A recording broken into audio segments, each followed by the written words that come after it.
Hi everyone and welcome back to SwitchUp. Now, as you know, I did a review of Mato Anomalies about a week and a half ago and I really enjoyed it. And since then, we've been approached by the publisher who asked that we would do another video. And we've also got a copy of the game to give away to one person in the comments. So let me know your thoughts down below. And we'll finish off with a word from the developers themselves, as they recently had an excellent interview with Shack News. I'll pop a link to that article down in the description. Alright then, what are 5 things to know before you play Mato Anomalies? Well, let's find out.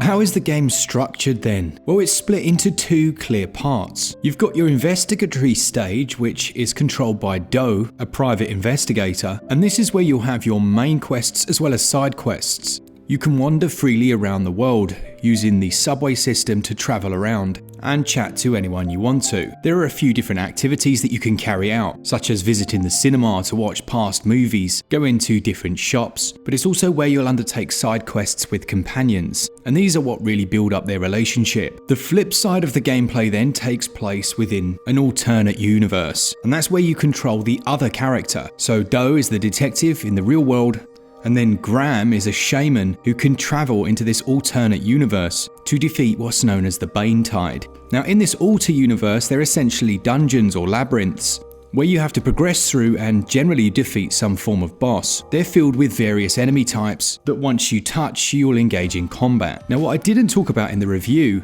are the optional ones that you can go on. Graham the Shaman essentially has the ability from his home to travel to any of these that you've either previously visited, or you can generate new ones. It means you can go out on either grinding runs or you can go on runs looking for gear and items, but it's also used for some of those side quests. Now, there are a few puzzles within these stages, as well as some text-based exposition, which gives a bit more life to the main storyline. So that's number 1 then, and it's the dichotomy of gameplay styles between the real-world detective and the alternate universe. The second thing I think you probably want to know about is how those 2 realms handle combat, because they're very different. Now, Detective Do is a self-prescribed weakling who absolutely cannot be swinging a sword or anything similar.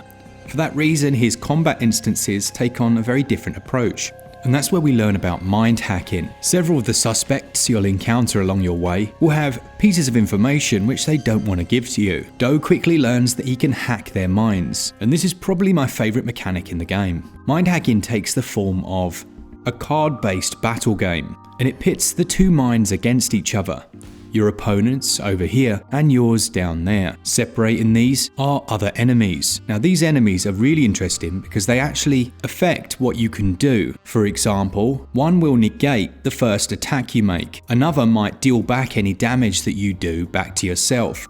And so it's really important to try and take these out. But once they're taken out, they're only gone for a few turns. So you almost want to do damage to all of them equally and then finish them all off in one round, so that you can start wailing on the mind of that individual you're trying to hack. Now, on the surface of it, it seems pretty straightforward, but to add to the complexity are several different decks of cards that you have and will unlock throughout your adventure. The decks have different types of cards, which are more beneficial for certain types of minds and the defenses they have. There's a bit of trial and error here, but getting the right deck can mean the difference between some frustrating defeats and being able to crush them. It's a system I would love them to expand in the next game, and I think it worked at its best really well. If you find things too difficult, there's a way out though. If you die 3 times, you have the option of essentially skipping the fight and moving on with the story. Now, the other combat type is much more traditional. It takes place from within those labyrinths, and we'll see you facing off against various different types of monster. This is where the shaman comes into play and any other comrades who have joined him.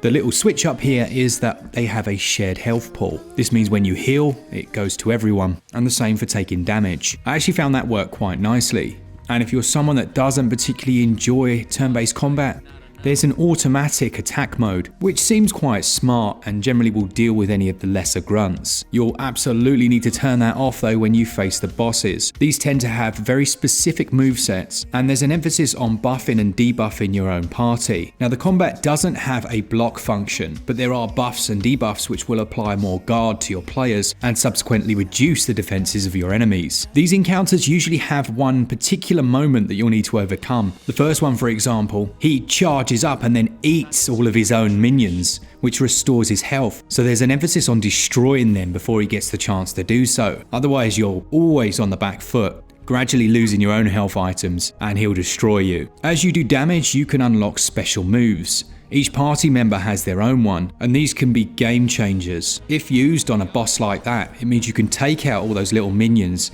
and spend a good chunk of time just wailing on him while he's charging up to do a move that's not going to give him any benefit. I found combat enjoyable, and I mentioned as much in the review, but I will say it's worth going out on those optional excursions because you'll unlock a load of weapons and gear that you just otherwise won't see, and it'll make the whole experience a bit more enjoyable. One of the most important things with any of these style of games are the interactions between your own characters.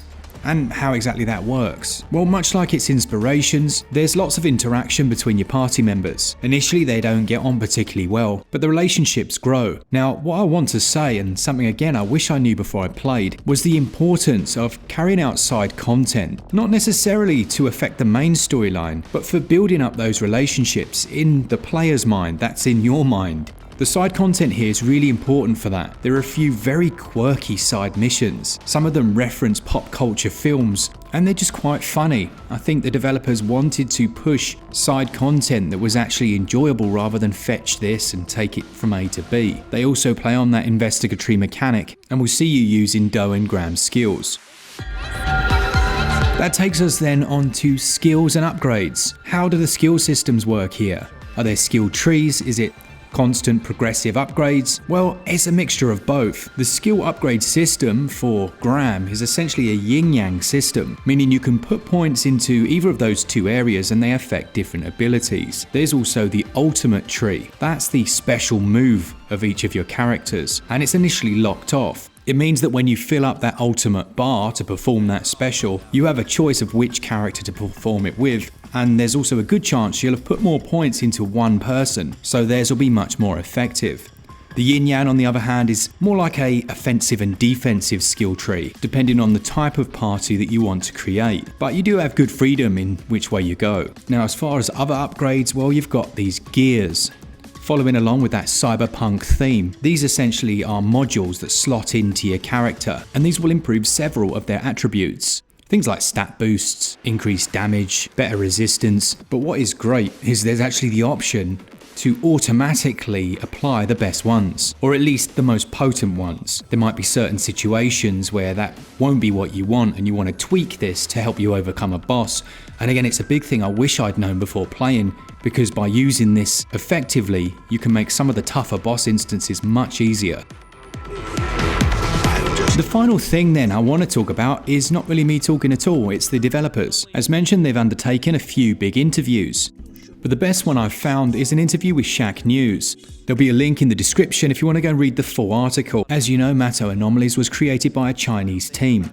But the interview takes place with Will Corona Pilgrim, who is the narrative advisor, and David Giltonen, the narrative designer. And it particularly focuses on how they brought across that Chinese game to the Western audience. And they were interviewed by Greg Burke. Now, he asked a really interesting question about the difficulties bringing Eastern culture and references across to the West. And they made it clear that they really didn't want to go down the route of assuming that the audience wouldn't understand certain references, and specifically with it being set in and around Shanghai, it was important for them to carry over the authentic experience that was originally provided by its native tongue. They also go in to talk about the dialogue and interactions with NPCs and the importance to them of conveying actual movement. Now, these are generally pre-drawn, high-detail images of the characters, but as I mentioned in the review as well, there's a lot of animation there and a lot of movement, so shifting expressions or a change in stance depending on what's going on in that dialogue, and it does give it much more life than a simple static image. But also they touch on how when there's the image or the visual on the screen of a certain culturally specific thing, you can't then go and change that for a Western audience in the dialogue. And one of my favourite quotes from the interview is that they wanted to celebrate everything that's already there. It's such an interesting interview, and it's something that I've never really thought much about how much needs to be adapted while still retaining the core of the experience as well as the characters themselves. Now, if you want to check out the full interview, there's a video which again I'll pop a link to in the description. Now those are the 5 main things that I thought would be interesting to hear about Mato Anomalies. As we are giving away a copy of the game, please do let me know in the comments any questions that you've got, or any thoughts really. Once again, a big thank you to the publisher for sponsoring this one. It means we can carry on doing what we love, and it's always nice after you've done a review to have a sponsored video that goes into a bit more detail into some of the areas that you personally found interesting. If you want to save yourself 5% on your eShop credit, you can do so over at switchup.gg, just using code SwitchUp. But thanks to our Patreons and members, and as always, for all things Switch, all the time, keep it Switch up. Cheers guys, see ya!